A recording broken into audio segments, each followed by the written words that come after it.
Blizzard was not a storm term until 870. The world blizzard was hanging around like in no particular like in Oregon for 50 years, and used to be described by regions, either in fits or guns. After it was used by the editor, what could be better words to describe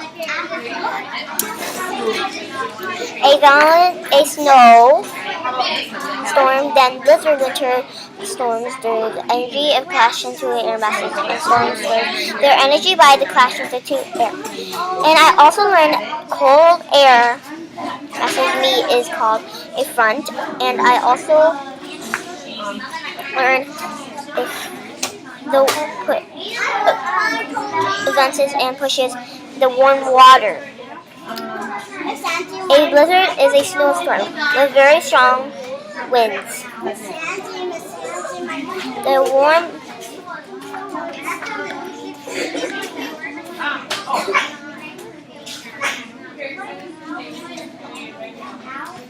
a very strong low pressure system followed by a very strong high pressure steam. And I learned that during the winter month I learned blizzards are formed and when very cold dry air catches so very warm in the United States. Bye!